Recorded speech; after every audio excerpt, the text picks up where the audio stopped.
Hey there, tech enthusiasts. Welcome back to our channel, where we break down the latest tips and tricks for your favorite tools. Today, we're diving into something super useful: how to add a checkbox to Google Sheets in 2025.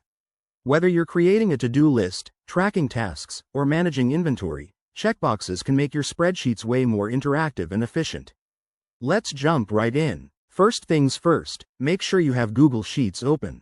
If you don't have a sheet ready, go ahead and create a new one by heading to sheets.google.com and clicking on blank, or opening an existing file.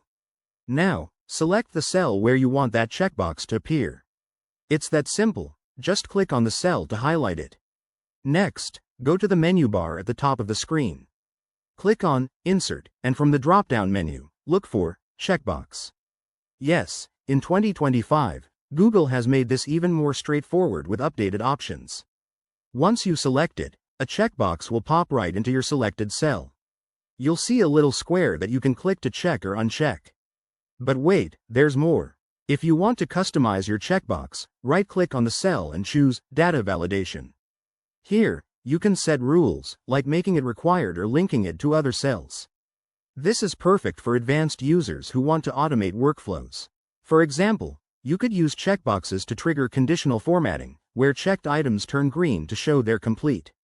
One quick tip: if you're working with a lot of data, remember to use the Filter feature to sort your checkboxes easily. It's a game changer for productivity.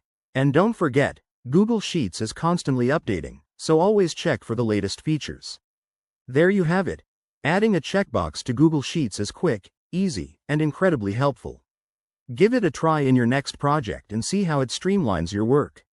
If you found this tutorial helpful, hit that like button, subscribe for more tech tips, and drop a comment below with your favorite Google Sheets hack.